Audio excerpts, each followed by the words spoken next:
네, 다 같이 일어나셔서 찬송가 28장으로 주님께 찬양하겠습니다. 통합 찬송가 28장입니다.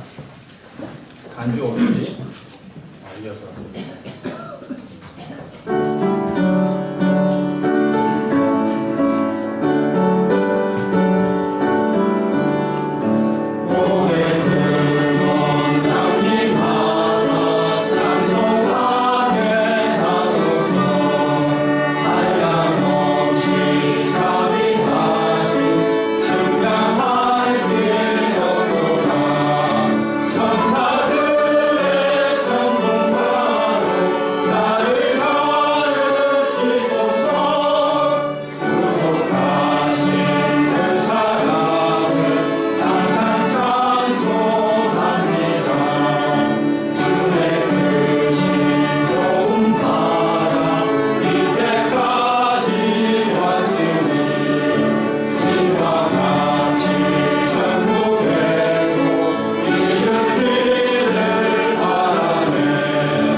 존귀와 찬양과 영광을 받으시기에 합당하신 하나님 아버지, 지난 한 주간도 우리의 생명과 호흡을 지켜주시고 모든 위험으로부터 안전하게 붙들어 주셔서 감사를 드립니다.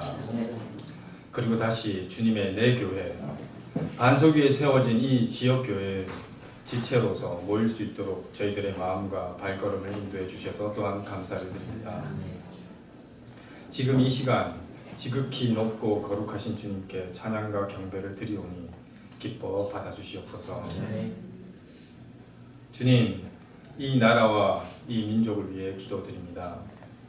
주님, 지금 이 나라, 이 민족은 주님을 부인하며 배도의 길로 걸으며 주님께 가증한 일들을 일삼고 있습니다. 주님이 살아계시고 역사하시는 것을 부정하며 주님을 인정하지도 않고 알려고 하지도 않고 있습니다. 여로보암의 제들의 길, 곧 주님의 반대의 길은 곧 멸망과 패망의 길뿐이라는 것을 이 민족이 깨닫게 해주시옵소서. 그리하여 부디 이 나라가 주님의 편에 서고 이스라엘의 편에 설 수 있도록 도와주시옵소서. 하나님을 진정으로 두려워하는 백성들과 위정자들이 많이 나타나길 소망합니다. 그리하여 주님의 나라를 세우는데 조금이라도 쓰임받는 이 민족이 되게 도와주시옵소서. 주님, 참으로 이 나라 이 민족에게 주님의 바른 말씀의 보급이 얼마나 필요한지 새삼 느끼는 때입니다. 주님, 우리에게 맡겨주신 주님의 바른 말씀을 이 나라, 이 민족에 널리 보급하고 선포하는 일에 우리 교회가 쓰임받길 원합니다. 특별히 복음의 빛이 가려져 있는 북한 지역에 막힘없이 자유롭게 그 말씀이 흘러들어가 그 주님의 그 말씀이 영광스럽게 되길 원하오며 그 일들에 귀하게 쓰임받는 교회가 되길 원합니다. 주님, 그 일들을 위해 주님의 신실한 일꾼들이 필요합니다. 주님의 귀한 일꾼들 보내주셔서 그 일들에 더 박차를 가할 수 있도록 힘주시옵고 지혜를 더해 주시옵소서. 또 그 일을 통하여 많은 혼들이 바르게 구원받고 또 그 구원받은 주님의 백성들이 모이는 바른 주님의 지역교회가 곳곳에 세워지길 원하옵나이다. 주님, 먼저 각자의 예루살렘과 유대에 있는 혼들이 구원받는 일이 일어나 올 연말에는 풍성한 구원 간증이 저희 교회에 넘쳐나도록 인도하여 주시옵소서. 그리하여 주님께 드리는 찬양의 소리가 이 교회와 이 지역에 가득 울릴 수 있기를 간절히 소망합니다. 오늘 선포되는 말씀이 사람의 말이 아닌 하나님의 말씀으로 받아 우리 안에서 풍성히 열매 맺도록 도와주시옵소서. 오늘도 주님만 홀로 영광 받아 주시길 원하오며 거룩하신 우리 주 예수 그리스도의 이름으로 기도드렸습니다. 아멘. 다 같이 앉아 주시고요. 찬송가 101장 드리신 후에 선물 기도가 드리겠습니다.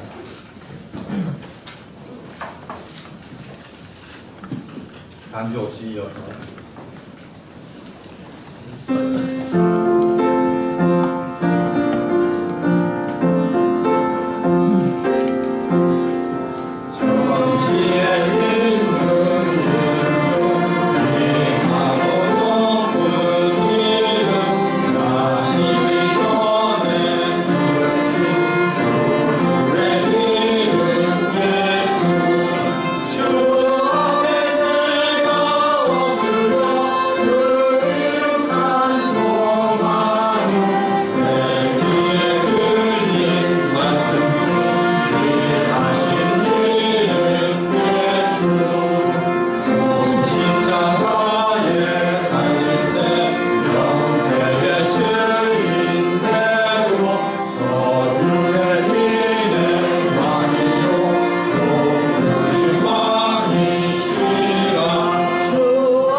함께 기도드리도록 하겠습니다.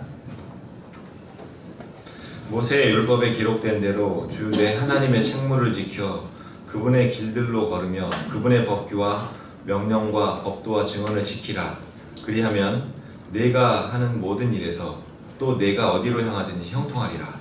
아멘. 지난 한 주간 우리를 세밀하게 보호하여 주시고 주의 이름을 위해 우리를 선한 길로 인도하여 주신 주님의 열심에 주께 감사와 영광을 돌립니다. 주님의 신실하심을 본받아 우리도 주님께 신실한 삶을 살 수 있도록 주님 도와주시옵소서. 한 주간 세상 속에서 살면서 얻은 물질을 감사함으로 먼저 주님께 드립니다. 우리가 세상 속에서 열심히 산다고는 하지만 우리 자신의 판단과 명철로 걸어 주의 거룩함의 통로가 되지 못하여 형통치 못한 삶을 살 때가 많이 있습니다. 주께서 이스라엘 백성에게 모세의 율법대로 행하시기를 원하시고 도우신 것처럼 우리가 주의 명령대로 살 수 있도록 능력과 조심함을 허락하여 주시옵소서.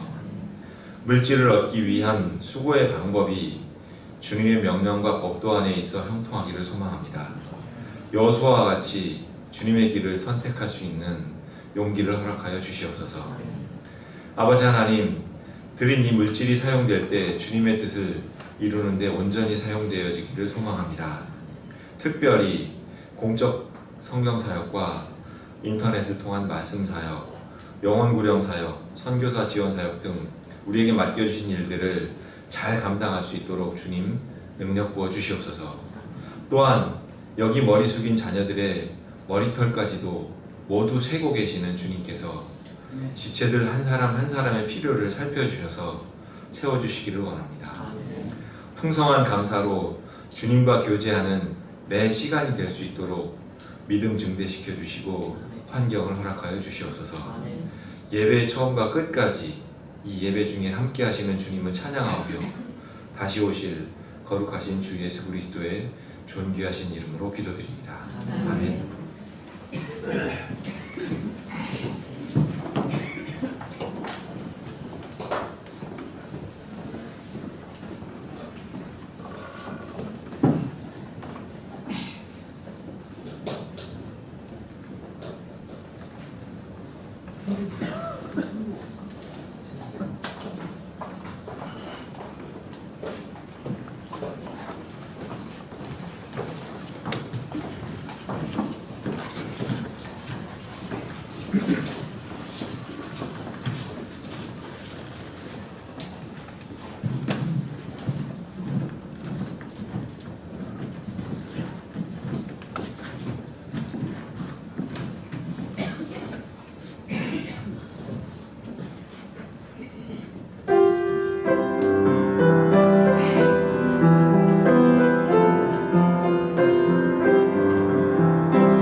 예, 교회 소식 같이 보도록 하겠습니다.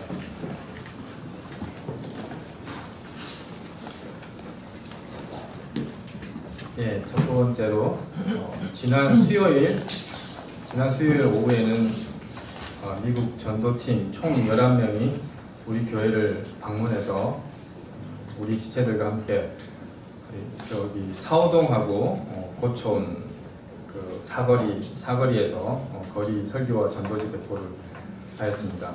그리고 식사 교제 후에 수요 예배를 함께 드렸습니다. 미국 목사님들의 간증과 그 설교를 통해 도전과 격려가 되는 복되고 은혜로운 시간이었습니다. 저 개인적으로도 많이 은혜로운 시간이 되었고요. 저는 마지막에 그 미국 목사님 말씀하셨던 부분이 아직 기억에 생생하고 많이 감동이 되었습니다. 다음번에도 이런 기회가 있을 때는 많은 분들이 더 이렇게 참석하셨으면 좋겠습니다. 그리고 전도에 동참하신 지체들 그리고 주일학교 친구들의 수고에 감사하고 또 기도로 지원해 주신 지체분들에게 감사를 드립니다. 두 번째, 계속해서 남은 세 달 동안 각자의 예루살렘과 유대에 있는 분들의 구원을 위해 전도운동에 동참해 주시고 또 기도로도 지원해 주시기 바랍니다. 오늘은 10월 첫 주일입니다. 오후에는 주님의 만찬이 있고 오후에는 전도 선교부 주관으로 주변 지역 전도지 배포가 있겠습니다. 그 똑같이 첫 주라서 저 보촌 저기 사후사거리 그쪽으로 가시는 거예요. 정교회 합심 기도 제목 공적 성경 사입 출범과 교회 자가 건물 확보를 위해서 기도해 주시고요. 그리고 공적 성경 사역, 그다음에 복음 전도, 그리고 교육, 문서 선교 등 각 분야에 필요한 일꾼들 보내주셔서 우리 교회의 영적, 물리적 구원이 이루어질 수 있도록 기도해 주시기 바랍니다.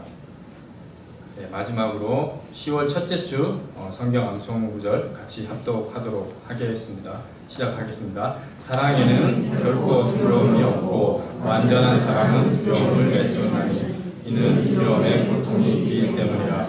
두려워하는 자는 사랑 안에서 완전하게 되지 못하였느니라. 그래서 4장 10절. 네.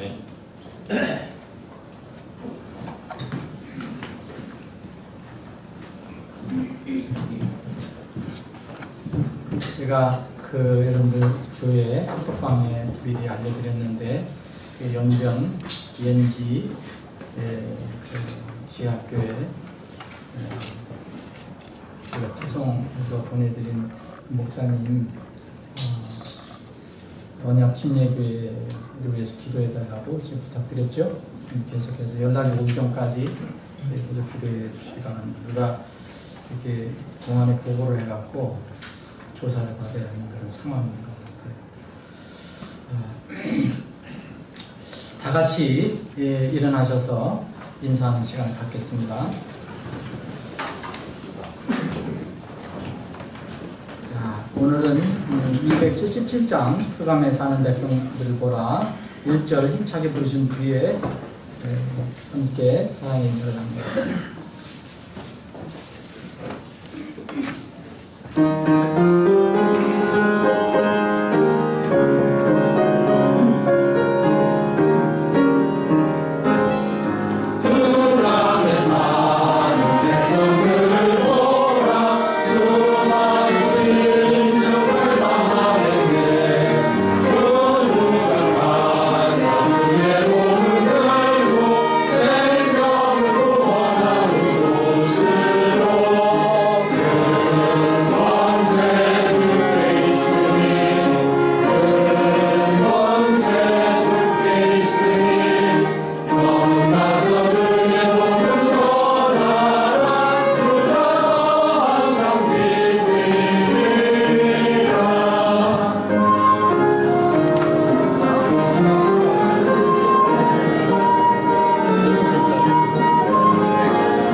아멘. 조금 전에 NG의 상황을 말씀드렸지만 지금 중국 전체가 지금 기독교가 큰 탄압을 받고 있습니다. 목회에서 잠깐 안 돼 있습니다.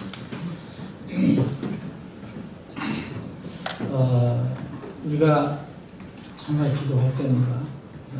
근데 하나님을 대적하고 하나님의 교회를 핍박하고 그래서 성공하거나 번성한 역사 세상에 전혀 없어요. 아멘. 근데 지금 시진핑 정부가 은밀하게 엄청나게 핍박을 하고 있어요. 뭐 어떤 상황에서 그렇게 되는지 모르지만 여러분들의 기도가 필요하고 특히 이제 중국, 북한 국경 지역은 더 어렵습니다. 저쪽에도 그러하지만 여기 더 심하기 때문에 우리 신라 선사님 그리고 김근호 목사님을 위해서 계속 이제 기도해 주시기 바랍니다. 여러분들이 의로운 분들이라고 구원받은 의인들이라면 여러분들의 기도를 주님께서 들어주실 것입니다. 우리의 이 수고와 우리의 노력, 복음전도, 선교사 이런 모든 것들이 이제 계속되지는 않습니다. 때가 되면 이제 끝이 납니다. 지금 많은 사람들이 금년도 끊임없이 얘기를 해요. 이제 이스라엘 절기에 따라서 10월 달이 또 해당된 절기가 있기 때문에 또 주님이 오신다, 또 안 오신다 이러는데 그거 우리가 여러분 신경 쓸 거 없어요.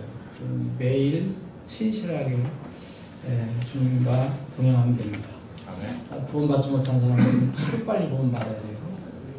구원받고 나서도 주님과 관계가 미미한 사람들은 빨리 회복하는 게 그게 우리가 주님을 기다리는 그런 일입니다.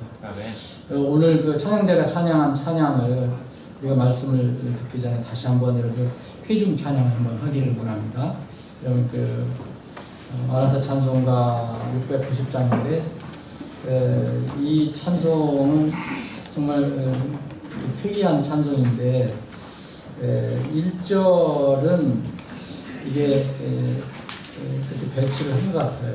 이 작곡자와 작사자가 1절은 우리가 이 땅에서 모든 적이 끝내고 수고를 끝내고 그분 앞에 주님 앞에 섰을 때를 먼저 가정을 해서 그것을 생각해서 쓴 거예요. 1절. 그래서 과거형으로 이렇게 되어 있습니다. 그 의미를 여러분들 아시고 이제 그 소망을 가지고 이제 2절, 3절은 지금 현장에서 우리가 살면서 얘기를 합니다. 690장입니다. 690장. 다시 말씀드리면 1절은 우리가 곧 주님 앞에 선다면은 이제 과거형이 되거든요. 그죠? 그때 주님 앞에 우리를 맞아주시는 그분 앞에 섰을 때 우리 이 땅에서 돌아봤을 때 고단했었지만 정말 주님 앞에 설 때는 정말 기쁘고 또 우리가 이 땅에 살아갈 때 고단하지만 우리는 여러분들 행복을 느끼지 않아요? 그죠? 네, 이런 힘들고 때로는 어렵지만 그리스도를 생각하면 그날 생각하면 행복하잖아요. 그것을 이제 찬양하는 거고요. 이제 2절 3절은 이 땅에서 그 날이 올 때까지 주님과 동행하며 살자 그런 그날을 기다리면서 살자 그런 찬양입니다. 여러분 계속해서 1절, 2절, 3절 간주 없이 뜻 생각하시면서 한번 회중 찬양 드리고 말씀을 나누는 시간 갖겠습니다.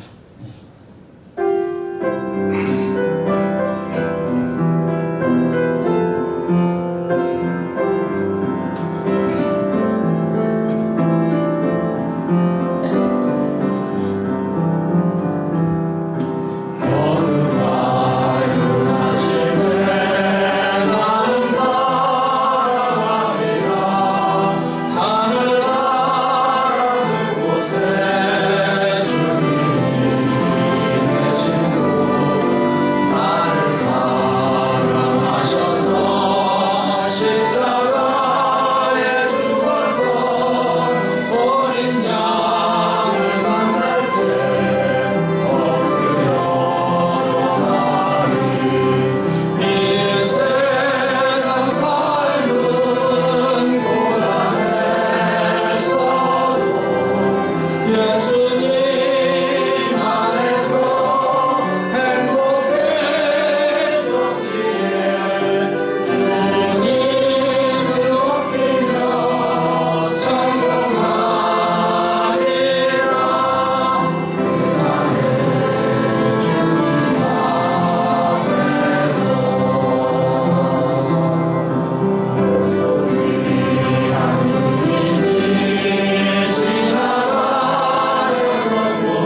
여러분, 이 땅에서 사는 것이 가장 큰 복은 하나님 자녀로 구원받고 사는 거예요.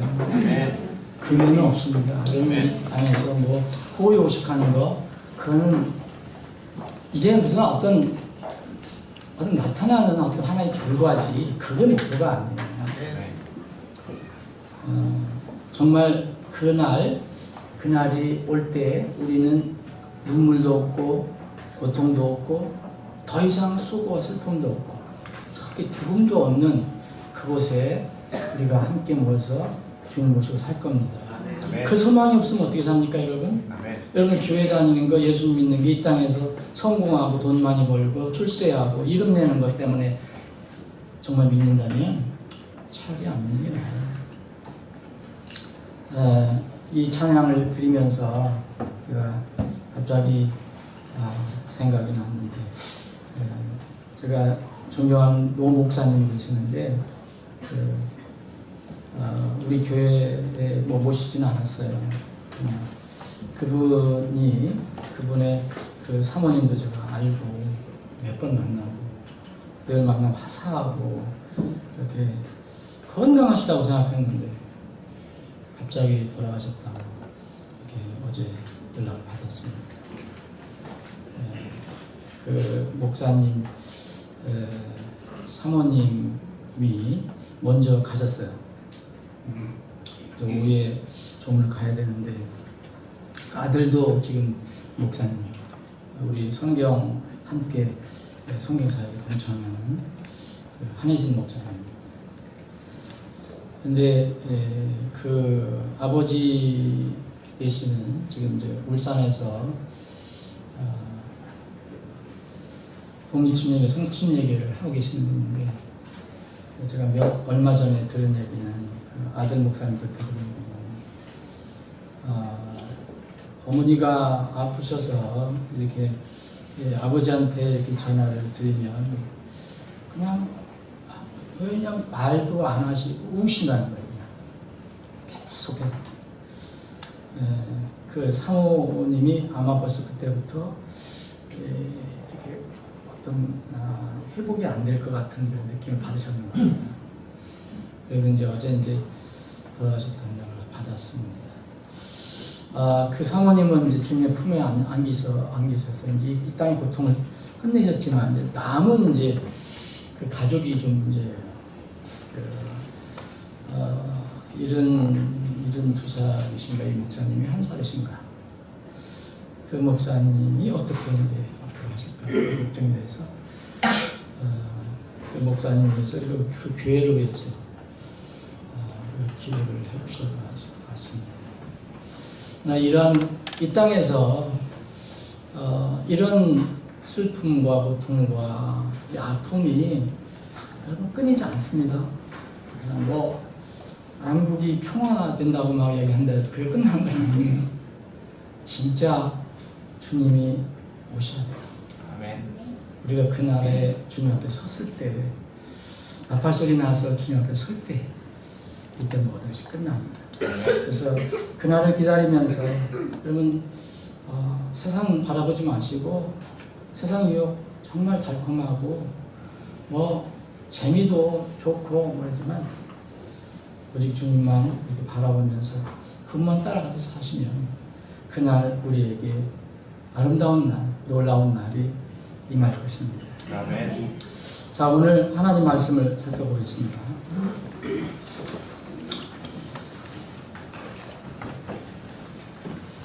신약성경 마태복음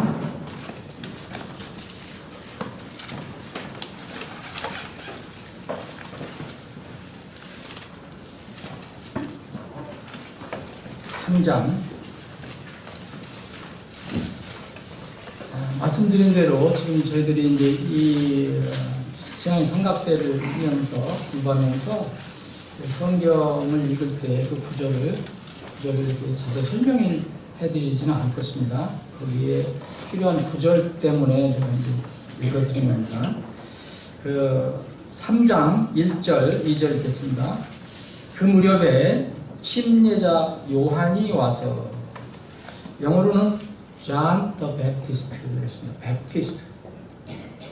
침례자 요한, 곧 베프티스트 요한이 와서 유대의 광야에서 선포하여 이르되 너희는 회개하라 하늘의 왕국이 가까이 왔느니라.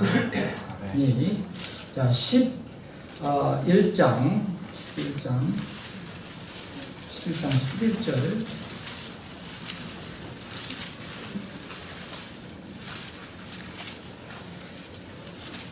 진실로 내가 너에게 이르노니 여자가 낳은 사람들 가운데 침례자 요한보다 베프티스트 요한보다 더 큰 자가 일어나지 아니하리로다. 그럼에도 불구하고 하늘의 왕국에서 가장 작은 자가 그보다 크니라. 아버지 하나님, 오늘 저희들에게 참으로 복을 주셔서 이렇게 아름답고 맑은 날, 특히 주님께서 우리를 위해서 십자가에서 피 흘려 죽으시고 묻히셨다가 우리의 영원한 삶을 위해서, 부활을 위해서 부활해 주신 그날을 기념하는 오늘 주의 첫날 하나님의 집에 모여 주님을 찬양하고 경배할 수 있는 기회를 주심을 참으로 감사합니다.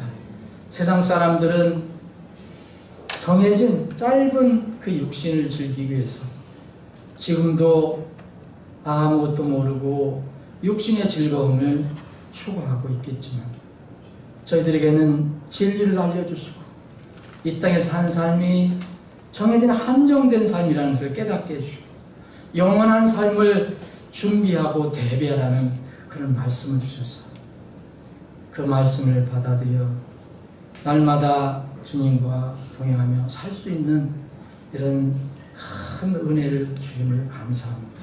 아멘. 오늘 저희들이 이 모여 찬양과 경배를 드리는 것은 오직 주님께만 영광을 돌리기 위함입니다. 인간은 어떤 인간도 어떤 사람도 하나님의 영광을 낳을 수가 없습니다.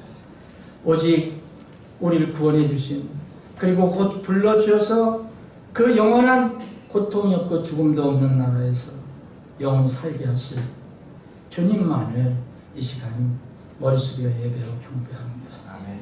주님, 오늘 주신 말씀도 주님 저희들이 마음속에 깊이 새길 수 있게 해주시고 잠깐 동안 사는 이 세상에서 이 땅에서의 삶을 더 값지게 살 수 있는 그런 말씀이 격려의 말씀이 되게 주시옵소서. 거룩하신 예수님의 이름으로 기도합니다. 아멘. 지난주 오전에는 주님의 교회와 하나님의 충만과 하나님의 영광을 말씀드렸습니다. 그래서 여러분들이 정말 세상에서 충만을 찾기로 원한다. 긴 것이 아니고 충만을 찾기로 원한다. 그리고 하나님께 영광을 돌리기를 원한다면 주님의 몸된 교회와 분리되어서는 불가능하다는 것을 말씀드렸습니다. 오후에는 교회에 주님께서 세우신 교회의 시작에 관해서 기원에 관해서 잠깐 말씀을 드렸습니다. 오늘은 신앙의 삼각대 교회론 중에서 6번째 시간으로 주님의 교회, 주님께서 교회를 세우신다고 하는데 그 주님의 교회는 물건이 아니고 건물도 아니고 사람이 거기 구성이 됩니다. 그죠?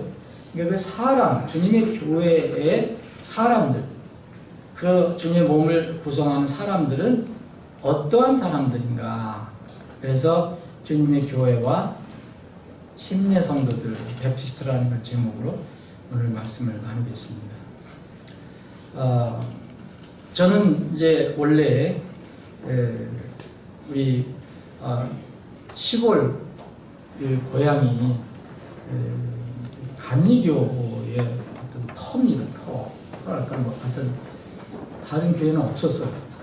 그 전에 나누었었기 때문에. 그래서 저는 처음서부터 감리교인이었습니다.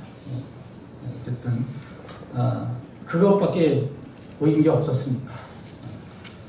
그런데 제가 이제 커서 이제 성경 말씀 알게 되고 거듭나고 진리를 알게 되었을 때는 저의 삶의 기준이, 저의 믿음의 기준이 온전히 성경 하나님의 말씀이라는 것을 알게 되고, 그 성경 말씀을 이렇게 살펴보니까 도저히 제가 그런 그 감리교회에 적을 두고 있을 수가 없었습니다. 물론 거기에서 복음을 전하지 않는다고 말씀드린 게 아니에요. 거기도 좋은 점도 있지만 제가 기준으로 삼는 성경을 근거로 했을 때 과연 나는 주님의 교회가 무엇인가를 성경이 알려줬을 때는 과연 내가 어떻게 할 것인가. 사실 그 진리를 알고 나서는 일주일 동안 고민하다가 결단했습니다. 어떤 분들은 뭐 하루 만에 결단하는 분도 있지만 어떤 분들은 몇 달 걸리는 수도 있고 어떤 몇 년 걸리는 수도 있어요.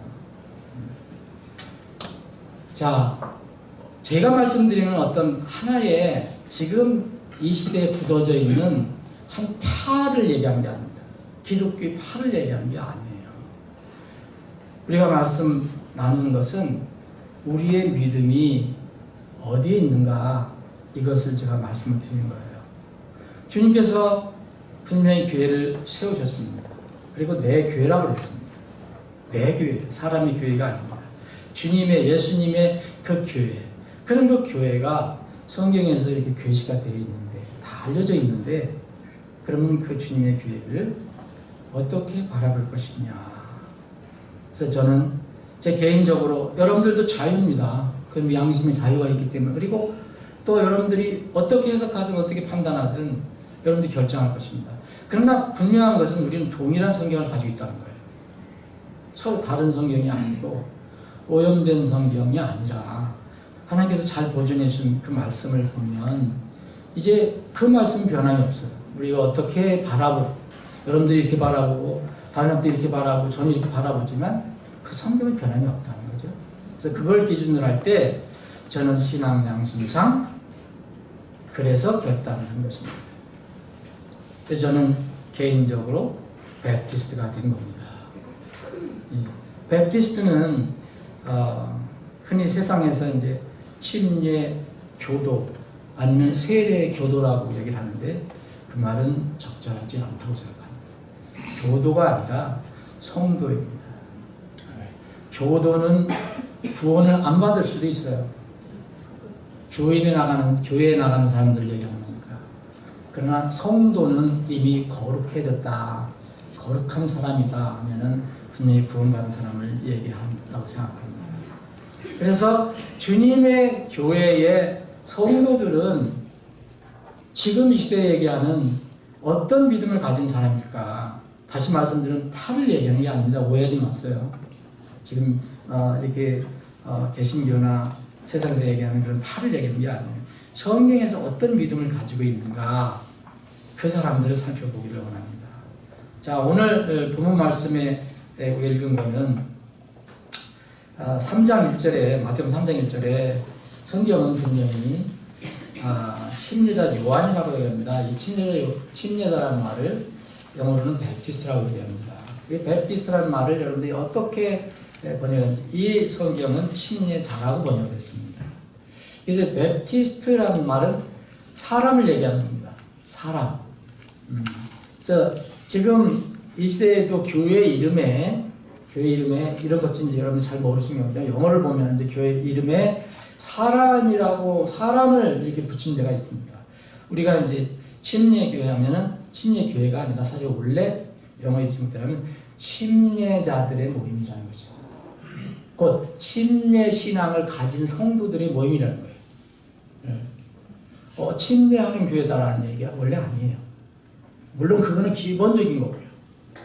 자, 장로교회 하면은 장로교회는 여러분들 장로라는 게 성경에 나와 있잖아요. 근데 장로라는 게 성경에서는 장로나 목사나 감독이 똑같은데 지금 이 시대에서는 이제 장로를 또 하나의 계급으로 만들어 놨어요. 그래서 목회자 그리고 집사 중간에 있는 또 다른 어떤 계급이죠. 근데 이 장로를 이제 영어로 프레스테리언이라고 하는데 이게 바로 이제 장로교는 그 이름을 붙인 겁니다. 그러면 제가 있었던 그런 감리교회는 뭐냐? 이 요한 웨슬리, 찰스 웨슬리하고 요한 웨슬리하고 두 형제가 이제 영국에서 복음을 전하기 시작했어요. 본인들이 그거를 만들었다고 생각하지는 않았을 겁니다. 지금 그 후손들이 이제 감리교회를 형성한 건데, 그 요한 웨슬리가 뭐냐면 하나님의 말씀을 공부해 보니까, 요한 웨슬리는 어떻게 해서 구원받은지 여러분 아시죠? 구원받지 못하고 미국에 갔다가 선교사로 갔다가 이제 모라비안 교도, 옛날에 제친의 성도들의 한 무리입니다. 그 성도들을 통해서 이 영향을 받고 충격을 받고 구원을 받게 됩니다. 그러니까 목사 역할 한참 하고 전도사 역할 한참 하고 난 뒤에 받은 거예요. 그 다음에 이제 영국에서 복음 전도 운동을 한 거예요. 그래서 영국에서 일어난 것이 바로 이제 감리교회인데, 원래 감리교회는 이런 좋은 배경을 가지고 있어요. 근데 이 감리교회는 그래서 요한 웨슬리 이 팀들이 정말 하나님 말씀대로 아주 정확하게 이게 삶을 살았다고 해서 메더디스트라는 말을 붙여줍니다. 메더디스트. 규칙을 잘 지키는 사람들 뜻으로서. 지금 무슨 뜻인지 모르고 이제 한 사람들 많겠지만, 그 외에는 제가 보기에는 무슨 교회 무슨 하면 다 이런 사람을 가르치는 게 아니고 전부 다른 거예요. 무슨 여러분들 생각해 보세요. 영어로다가 다른 의미를 얘기합니다. 제가 무슨 말씀드리려는 뭐냐면, 교회는 사람들이 모이는 거예요. 건물이 아닙니다. 사람들이 모인 건데, 그 사람들이 성경에서 볼 때 이 주님이 세우신 교회 성도들은 어떤 사람들일까 볼 때 유일하게 성경에서 나온 용어가 바로 교회를 지칭하는 그런 용어가 바로 이 베프티스, 어떤 특정한 사람들에게 준 이름이 있다는 거예요. 이 이름은 하나님께서 주셨어요. 사람이 만든 게 아닙니다. 예를 들어서 메더디스트 같은 건 사람들이 이렇게 붙여준 거예요. 저 사람들이 이렇게 했다. 그렇게 해서. 장로교는 뭡니까? 장로들이, 지난번에 공부한 것처럼 장로들이 교회 시스템을 이렇게 주관적으로 하는 거예요. 장로 정치제도예요. 그거는 장로 정치.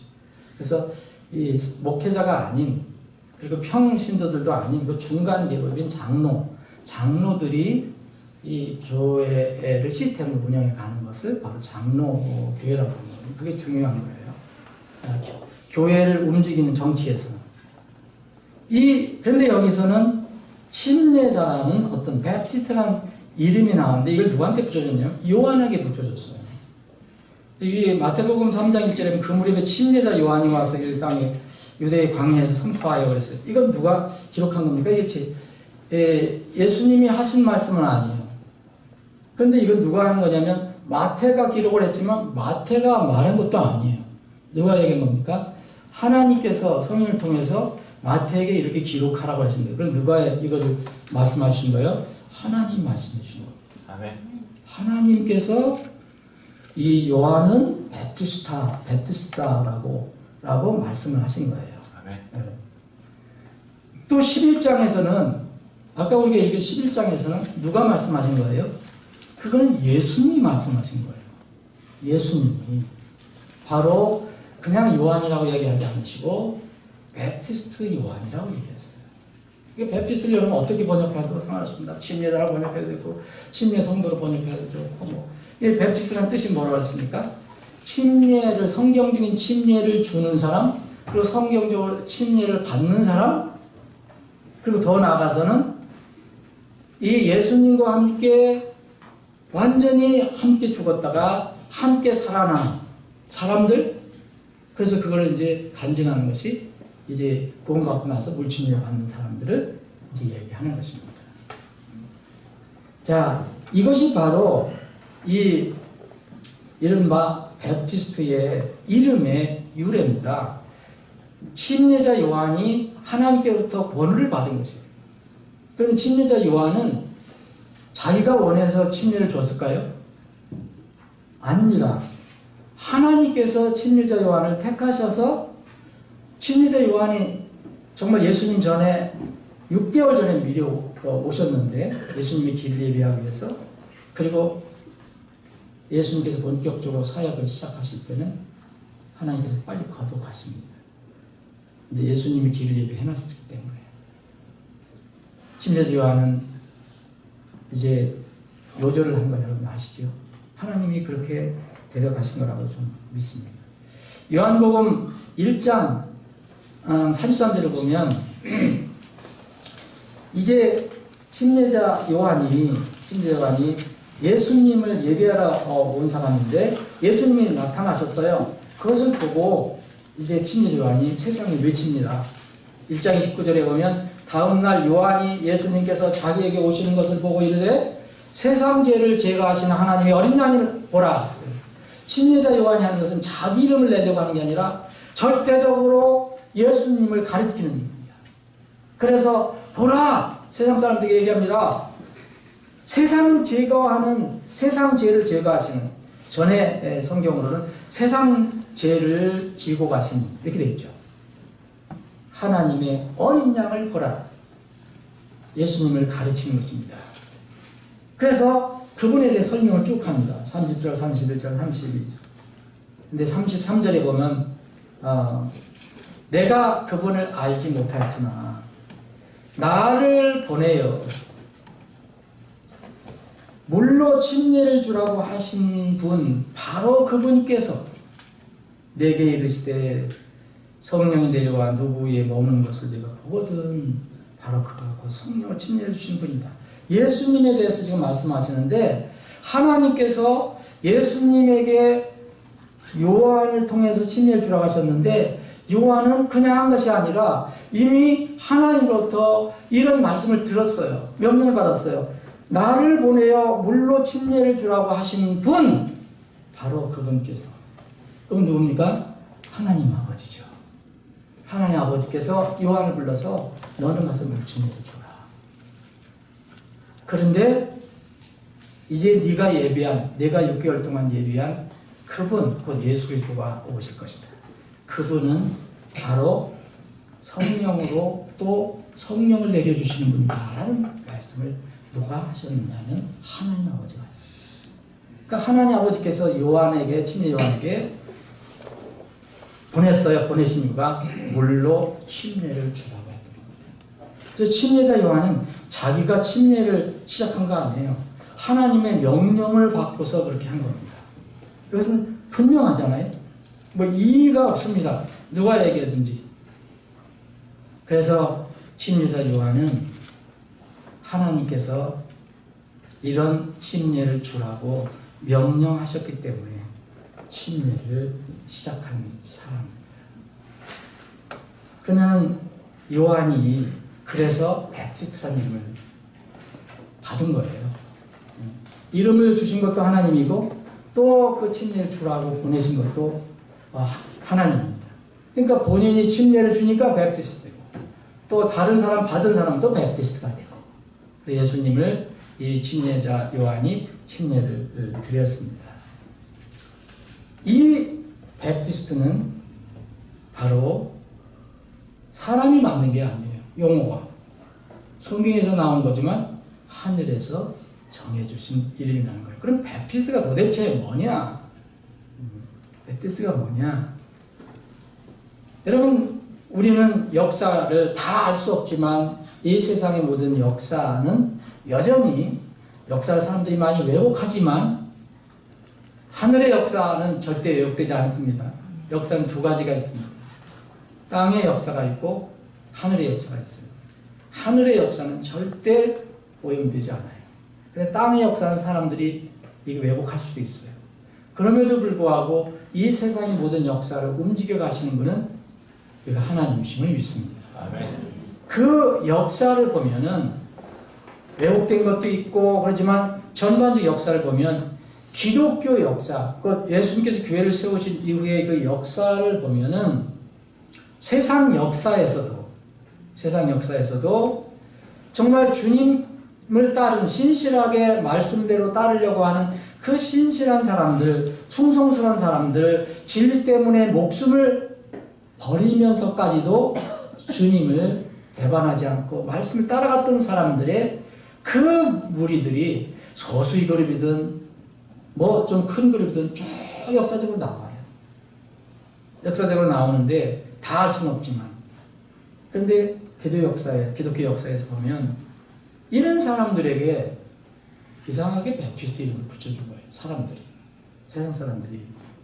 여러분, 베프티스트라는 용어는 이제 좀 이따 살펴보겠지만, 베프티스트라는 용어는요, 성경에서 나왔는데 사람들이 그 용어를 또 불러주는 이유가 뭐냐면, 원래 있었던 그 종교적인 관습과 다르게 행사하기 때문에 그 중에 하나가 이제 침례입니다.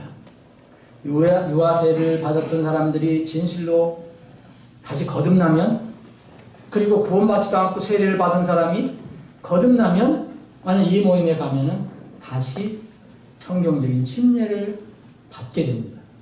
그래서 이것을 보고 저 사람들은 베프티스트야라고 부르기 시작한 거예요. 대표적으로 그렇게 부른 것이 이제 로마 가톨릭입니다. 로마 가톨릭이 이런 침례 성도들을 아나베프티스트, 침례를 다시 행하는 사람들, 그렇게 부르기 시작한 겁니다. 사실 그거는 그들이 불러줬을 때는 약간의 조롱기가 있었던 거죠. 경멸조가 있었던 겁니다. 비판적인 의미가 들어있었던 거예요. 왜 우리가 로마 교회의 권위대로 아이들한테도 유아 영세를 주고 세례를 주고, 또 누구든지 이 교회, 로마 교회면 세례를 주는데 그걸 왜 부인하냐, 그걸 왜 무효하고 다시 하느냐, 그래서 그걸 비판하는 내용으로 이렇게 부른 것입니다. 이 침례 성도들, 역사적으로 쭉 내려왔던 이 침례 성도들이 그럼 어떤 성격을 가지고 있었느냐? 도대체 이들이 왜 다른 그룹으로부터 그렇게 미움을 받고 심지어는 수백만 명, 수천만 명이 죽음을 당했을까? 왜 그랬을까? 이들이 가지고 있는 특성이 이제 나옵니다. 이들은 단순히 다른 어떤 세상적인 것을 가지고 있는 게 아니라 오직 단순히 하나님 말씀만 가지고 이렇게 어떤 기준을 삼았던 사람들을 얘기합니다. 그래서 이 침례 성도들, 베프티스트들은 역사적으로 이런 특성을 가지고 있어요. 이거는 성경적인 특성입니다. 그럼 다른 말로 하면 이 베프티스트들의 특성은 다른 말로 하면 예수님의 교회에 들어온 사람들, 곧 주님의 교회의 특성이라고도 말씀할 수 있어요. 같은 말이 될 수 있는 거예요. 첫 번째를 보면, 여러분 이건 이제 성경에 딱 어떻게 이렇게 8가지만이라고 나와 있는 게 아닙니다. 근데 종합을 해보니까 성경에 이런 진리를 이렇게 종합을 해보니까 이렇게 말씀을 드릴 수 있는 거예요. 왜 이런 말이 나오냐면, 이제 베프티스트를 하면 영어로 얘기하면은 이게 8글자가 돼요. 베프티스트하고 뒤에다가 복수형으로 해서 침례 성도들 하면은 이 BAPITSTS 이렇게 해서 8가지가 돼요. 8가지. 그걸 따라서 이렇게 만들어 본 겁니다. 첫 번째는 베프티스트의 제일 중요한 것이 이 성경적인 믿음을 가진 사람들, 침례에 순종했던 사람들은 첫 번째 제일 중요하게 여겼던 게 뭐냐면 성경이었습니다. 성경. 그래서 모든 것을 성경의 기준으로 삼는 거예요. 자, 성경은 구원을 받는 데도 필요하고 또 구원받으면 잘하는 데도 반드시 필요하잖아요. 우리가 떡으로만 빵으로만 살 것이 아니라 하나님 입에서 나오는 말씀을 할 것입니다. 사는 것도 그렇고. 자, 사람들은 어떻게 살합니까? 자, 베드로전서 2장 2절에 보면 이제 순수한 말씀의 젖을 통하여 너희들 잘한다고 했잖아요. 그래서 이 성경은 이 사람들의 믿음의 근본이에요. 근본. 성경 외에는 따르지 않았습니다. 그래서 이것을 성경의 권위를 가장 중요시 여겼던 특성입니다. 여러분, 성경의 권위는 이제 이런 말을 여러분들이 많이 들으셨을 거예요. 최종 권위다. 여러분, 세상에 권위가 많이 있잖아요. 권위가 있는데 그럼 권위가 서로 부딪힐 때 어떻게 할 거냐? 여러분 쉽게 얘기하면 조금 전에 말씀드리겠지만 국가의 권위가 있어요. 우리는 국가에 복종을 해야 됩니다. 선한 시민으로서 의정자들에게 복종을 해야 돼요. 선한 시민으로서. 그런데 성경의 권위하고 하나님 말씀하고 이 세상의 권위가 부딪힐 때는 어떻게 해야 됩니까? 당연히 성경의 권위에 따르는 거예요. 네. 그래서 이분들이 그래서 수많은 사람이 죽은 겁니다. 그 이유 때문이에요. 이걸 보고 최종 권위라고 해요. 최종 권위예요. 어떤 경우든. 그리고 유일한 권위입니다. 다른 걸 권위로 두지 않아요. 하나님의 계시에 최종 종교를 믿는 사람들입니다. 하나님의 계시는 이제 예수님 오시기 전까지는 완성이 됐다. 그런데 여전히 지금 성경의 권위에 대해서 믿는다고 하면서도 또 하나님의 계시가 계속 진행되고 있다라고 믿는 사람들도 있고 교회들도 있습니다. 그럼 이런 사람들에게는 하나님의 말씀을 이 성경 말씀이 최종 마지막 기록된 것까지는 우리 믿는다. 그런데 그것만 유일 권위가 아니다. 또 계시해 주시고 지금 뭐가 예수님 언제 오신다, 뭐가 일어난다 이런 계시를 받고 누가 어디서 뭘 하나님의 음성을 들었다 뭐 이런 것을 계속 인정하게 되면 그것이 또 계시 권위가 됩니다. 그래서 우리는 그렇게 믿지 않는다는 거죠. 침례 성도들은 그렇게 믿지 않았습니다. 성경이 그래서 최종 신앙의 출발점이 그리고 가장 근본적인 근거가 된다. 두 번째는 이 BA 하는데 A인데 이것은 교회는 지역교회는 자치성이 있어야 된다. 독립이 되어야 된단 말입니다. 곧 다른데 지역교회에서 스스로 자치적으로 결정해야지 교회 바깥에서 정부가 관여해서도 안 되고 이게 무슨 교회입니까? 이제 국가교회인 거예요. 그리고 다른 교회 위에 아무리 큰 교회가 있다 하더라도 그 교회가 이 교회를 지배하거나 통제하거나 영향력을 끼치거나 좌지우지하자면 안 된다. 이게 성경의 철저한 가르침입니다. 그거는 말씀을 드렸을 거예요. 마태복음 18장에 최종 권위가 말했어요. 교회에 문제가 있을 때 외부에 있는 사람이 와서 들어와서 합니까? 교단에서 들어와서 합니까? 그 교회에서 최종으로 결정합니다. 이건 성경의 가르침입니다. 여러분 사도행전 6장에 그 어떤 이제 사도들 대신에 목회자들 대신에 일꾼들을 세워야 되는데 누가 세웠습니까? 너희들이 세우라고 했어요. 바깥에 있는 사람이 세우는 게 아니에요. 자, 또 살펴봤습니다. 사도행전 13장에 이제 선교의 어떤 요구가 생겼습니다. 예수님의 명령을 따라야 합니다.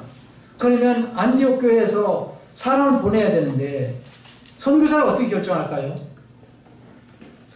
교단에서 결정할까요? 아니 큰 교회에서 결정할까요? 아니면 돈 있는 선교금을 많이 줄 수 있는 사람이 누굴 택해서 보낼까요? 전혀 그렇지 않습니다.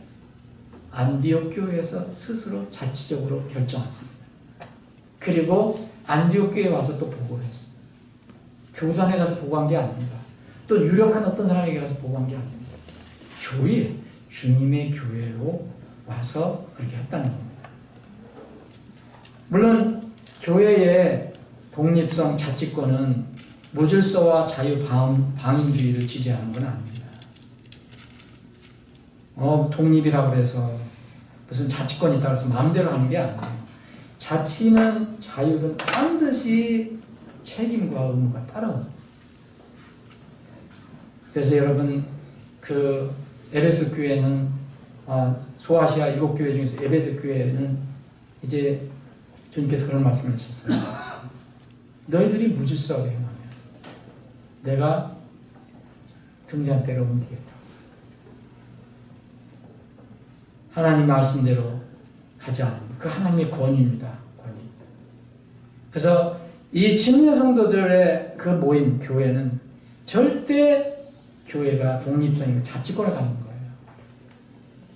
여러분 이 자치권을 갖는다는 것은 이런 우리 어떤 동지침례교 같은 데서는 이런 목회자가 최종 권위가 아닙니다. 목회자는 성도들이 이렇게 세운 거예요. 무슨 성령 역사하셨겠지만 그 직분만 좀 다른 것이 똑같은 그리스도 안에서 형제입니다. 목회직 내려놓으면 똑같은 형제예요.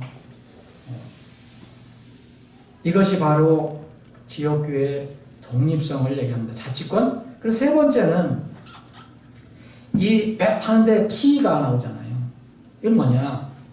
그것은 이제 프리스트후드 그래서 자기가 뭐냐? 모든 성도들이라면 구원받았다면 구원받은 성도들은 뭡니까? 스스로 제사장 직분을 얻게 됩니다.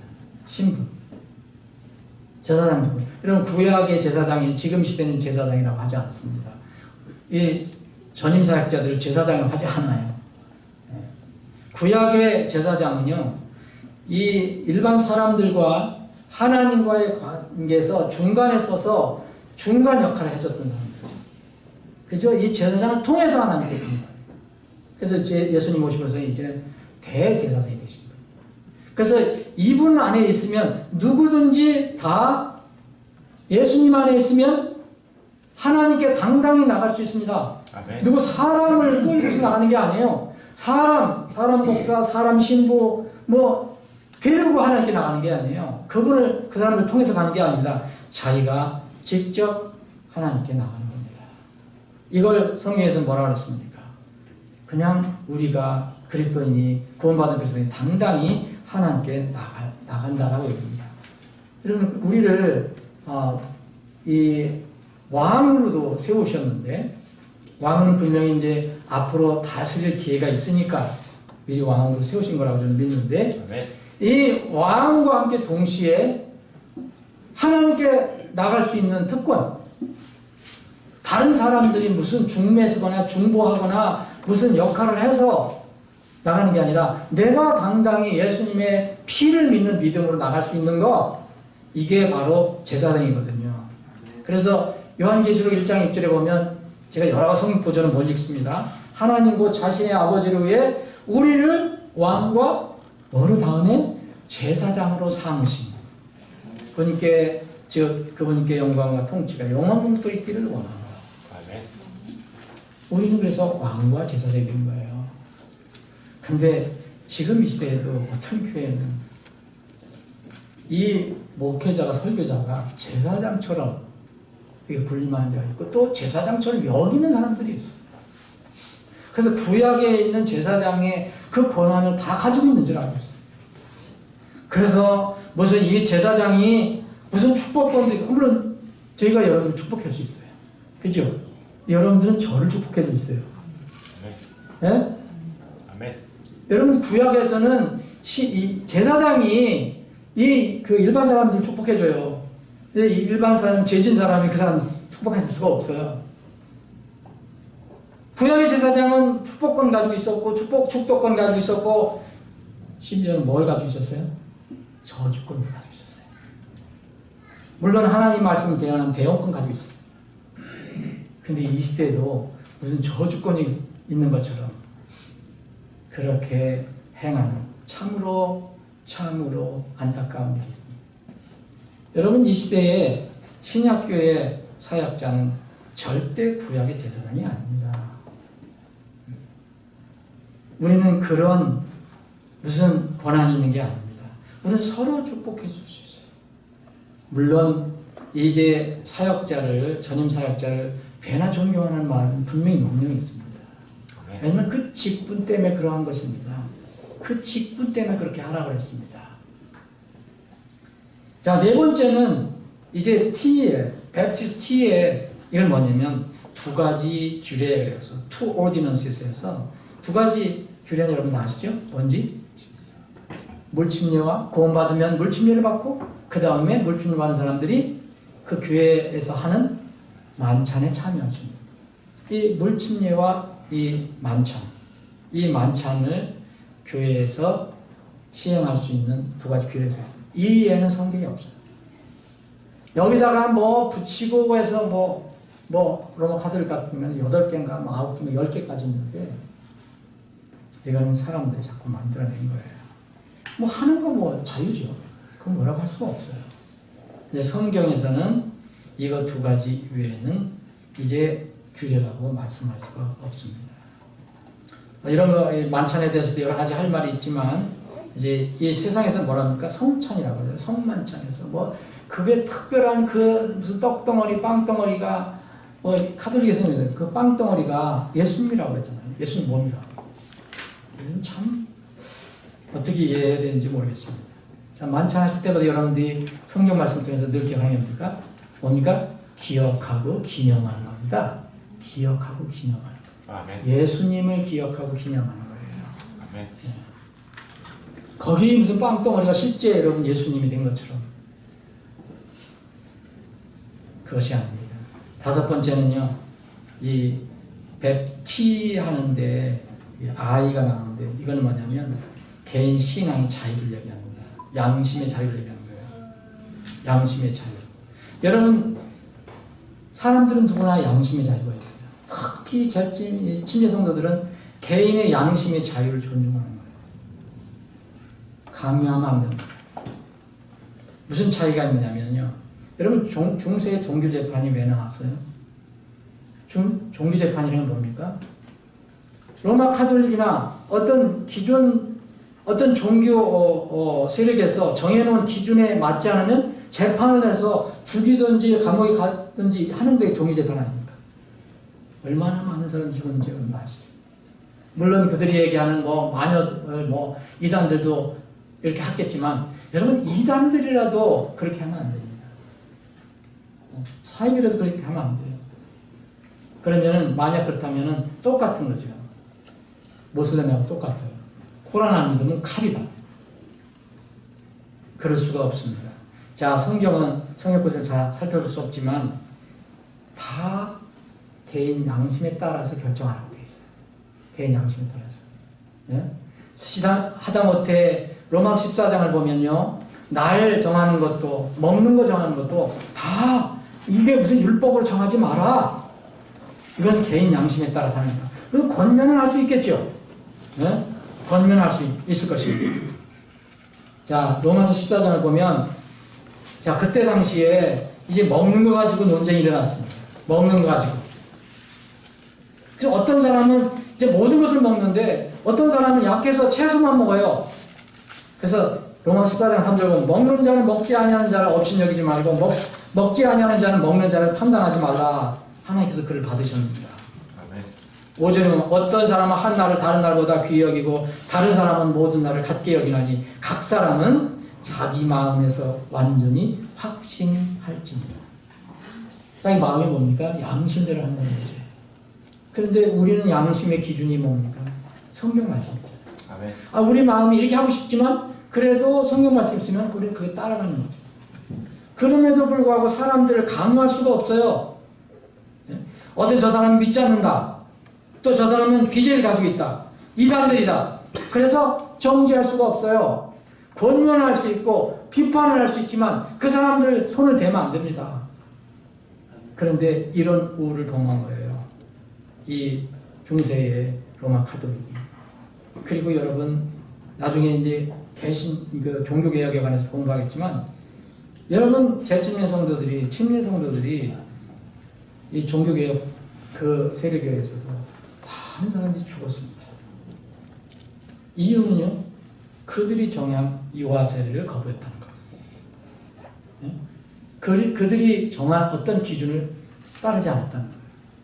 성경은 정말로 이것은 참남한 행동입니다. 성경에 의하면. 우리는 다른 사람에게 복음을 전할 수 있지만 그 사람을 강요를 할 수는 없는 거예요. 그것을 넘어가면 이제 문제가 생깁니다. 여러분, 이단들이 어떻게 돼야 됩니까? 이단들은 서로 이단이라고 그러니까 뭐 자기들 기준으로 하는 건데, 하여튼 성경적으로 뭐냐면 이단을 보면요, 이단자에게는 훈계를 할 필요가 있어요. 복음을 나눌 수는 있어요. 그런데 만약 듣지 않는다고 어떻게 합니까? 역사지 않을 수 있습니까? 권력 가지고 그 사람을 어떻게 할 수가 있어요? 그러면 안 됩니다. 자, 디도서 3장 10절에 보면 이단인 자는 한두 번 훈계한 뒤에 거절하면 됩니다. 분리하면 되는 거예요. 여러분, 이 세상 이단과 이 세상 분리를 여러분들 지금 다 없앨 수 없어요. 전하는 것 뿐입니다. 전하는 것 뿐. 이것을 제침의 성도는 철저하게 지켰습니다. 여러분, 미국의 종교 자유가 그 근간이 어디서 왔는지 아세요? 역사적으로 증명된 겁니다. 베프티스트 신앙에서 옵니다. 베프티스트 신앙. 그래서 종교 자유가 있는 거예요, 지금. 여섯 번째는 이 S인데 이것은 뭐냐면 중생자 교회 멤버 제도라는 겁니다. 그것도 무슨 얘기냐면 구원받은 사람이 교회의 멤버가 된다는 거예요. 구원받지 않은 사람은 멤버가 될 수가 없다는 거예요. 교회로 오더라도. 사도행전 2장에 보면 오순절날 3,000명이 구원을 고백했습니다. 침례를 받고 교회에 그 120명이 그들에게 더해졌다 그랬습니다. 이 원리는 철두철미해요. 그래서 여러분 여기 서신서에 보면 다 그리스도 안에 있는 성도들, 구원받은 백성들이라고 얘기합니다. 초세기 이래로 교회가 타락한 원인 중에 하나는 바로 아무나 교회로 들어왔기 때문입니다.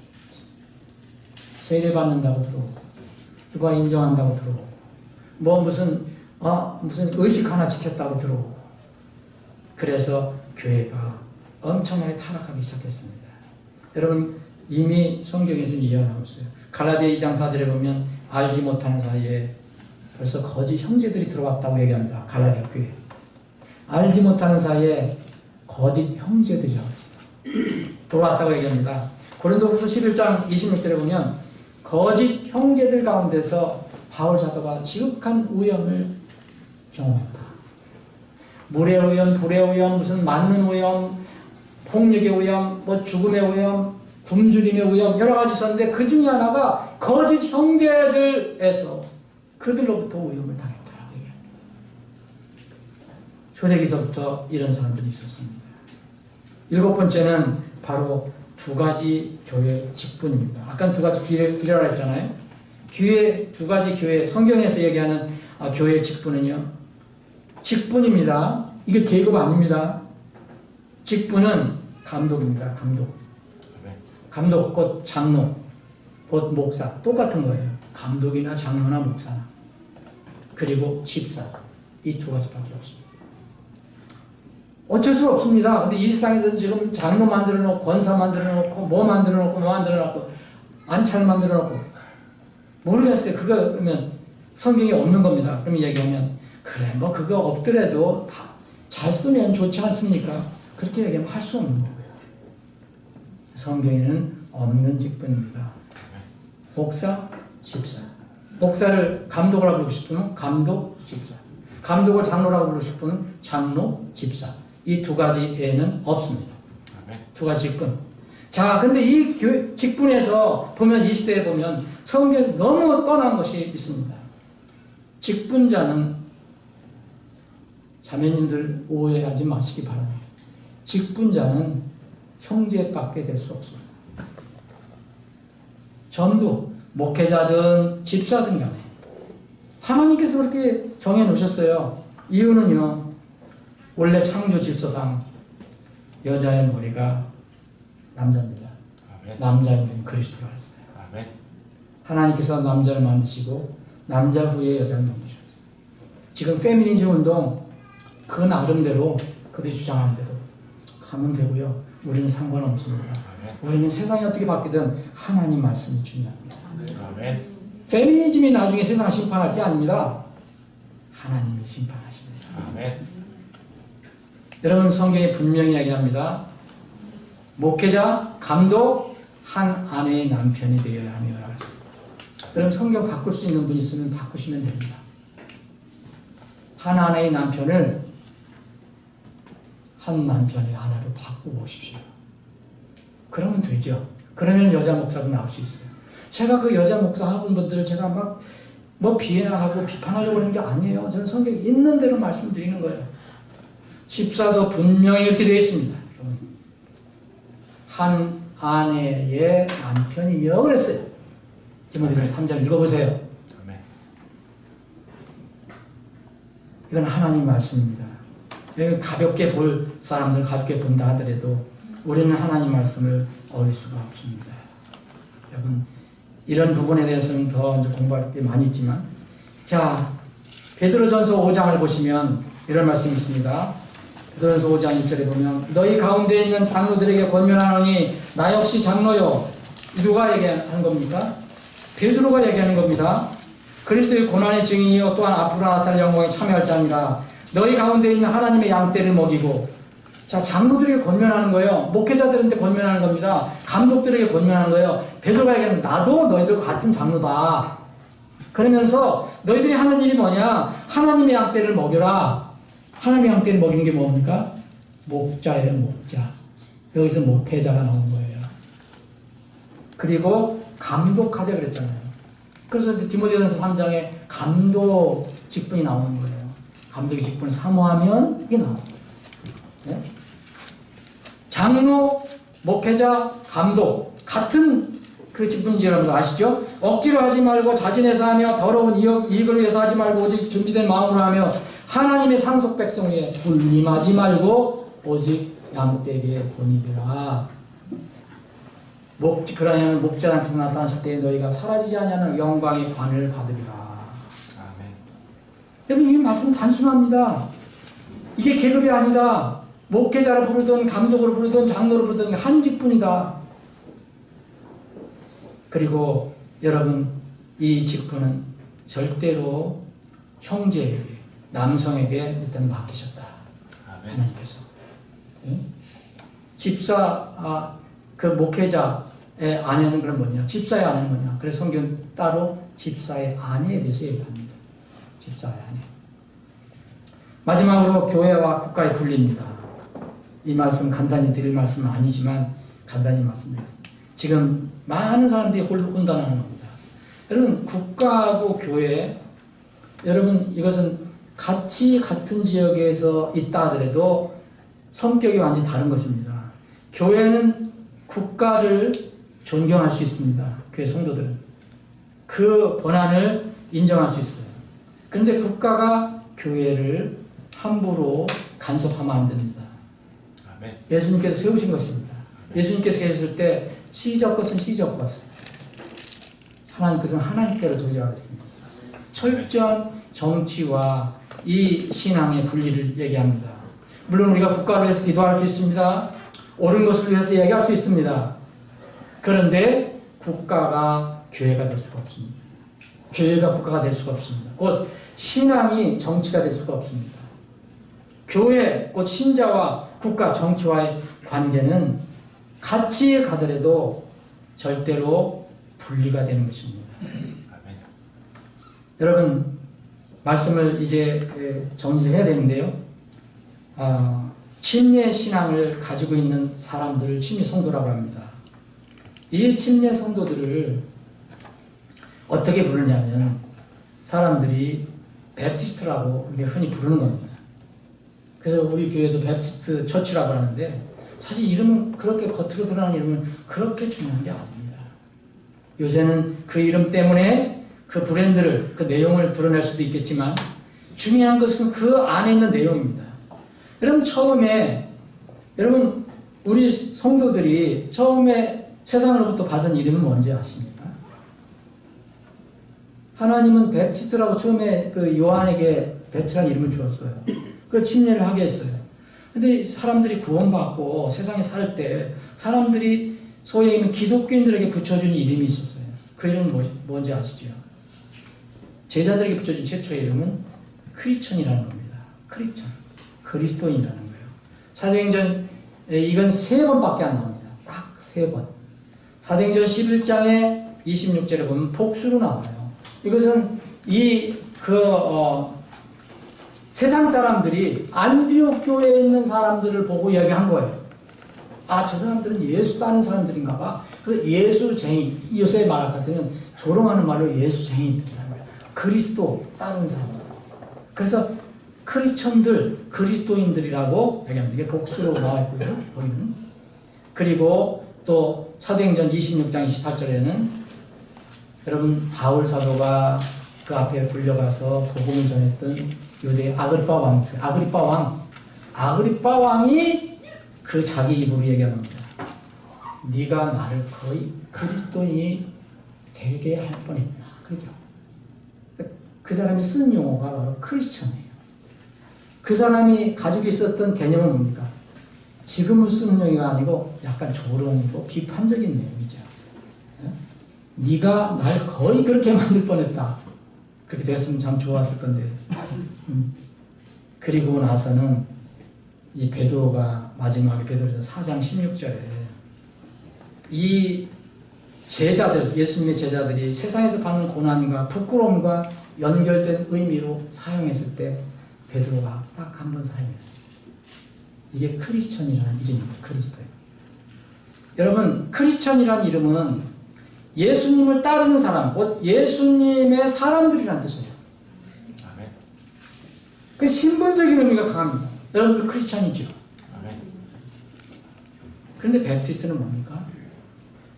베프티스트는요, 예수님을 어떻게 믿고 어떻게 따르는가 나타나는 신앙의 실천적인 의미가 강한 이름입니다. 자, 여러분 왜 그러냐면요. 침례라는 것은요, 주님의 명령이에요. 구원받은 사람이 제일 처음에 부닥쳐야 할 명령입니다. 첫 번째 명령. 구원받은 사람한테. 그러면 이 침례, 베프티즘이라는 게 단순히 물속에 들어가는 그런 의미만 얘기하는 게 아니라 예수님 안에서 내가 죽고 함께 죽고 예수님 안에서 내가 부활했다. 로마서에 있는 로마서 3장에 있는 말씀, 로마서 6장 3절부터 11절에 있는 말씀 이대로 내가 순종할 것이냐. 이거 관련된 용어입니다. 그래서 우리는 크리스천이라는 사람들이 크리스천으로 그냥 머무는 사람이 있었어요. 제가 과거에 그랬어요. 그런데 크리스천이 성경을 보니까 베프티스트가 될 수가 있습니다. 말씀을 정리합니다. 침례자 요한이 준비하고 예수님께서 불러 세우신 이 초세기로부터 성경의 진리를 따라서 믿었던 이 사람들을 우리는 침례 신앙을 가진 베프티스트라고 부릅니다. 침례 성도들로 불려질 사람들입니다. 이들의 모임의 특성을 몇 가지 정리해봤습니다. 이 베프티스트는 성경의 명칭입니다. 타협하거나 부끄러워할 필요가 없습니다. 성경이 계시는 자랑스러운 일입니다. 또한 단순한 명칭을 넘어서 주님께서 계시 주신 성경의 진리에 대한 나의 신앙 고백입니다. 물론 베프티스트만 크리스천이라고 말씀드리는 절대 아닙니다. 누구나 구원은 믿음으로, 믿음을 통해서 은혜를 구원받으셨습니다. 그러나 순종은 또 다른 문제입니다. 순종과 관련된 것이 베프티스트입니다. 기도하겠습니다. 아버지 하나님, 저희들이 계속해서 주님의 교회에 관해서 살펴보고 있습니다. 저희들이 기준을 세울 것은 어떤 교단의 교리나 교율이나 전통을 따라서 하는 것이 아니라 오직 우리에게 보존해 주신 말씀을 근거로 해서 저희들이 살펴봅니다. 주님의 교회를 구성했던 그 신실한 사람들이 참으로 주님의 명령에 순종해서 침례 순종해서 그리고 침례 받은 교회에 들어와서 주님께서 주신 또 명령 복음 전도 사역을 신실하게 이행해온 사람들입니다. 그러나 이 시대는 이제 점점 이런 초세기에 신실한 그 하나님의 성도들, 침례 신앙을 가진 사람들이 점점 줄어들고 있습니다. 지금은 아주 소수에 이제 머물고 있습니다. 살아계셔서 역사하신 하나님 아버지, 작은 양무리들에게 하늘의 왕국, 하나님께서 아버지 왕국을 주시길 기뻐하신다고 말씀하셨는데 저희들이 이 작은 양무리에 분명히 포함되기를 원합니다. 세상이 어떠하든 간에 말씀에 순종하면서 나아가는 그러한 주님의 작은 양무리들이 되게 해 주시옵소서. 계속해서 저희들이 주님의 교회를 살펴볼 때 하늘의 지혜로 저희들을 채워 주시옵소서.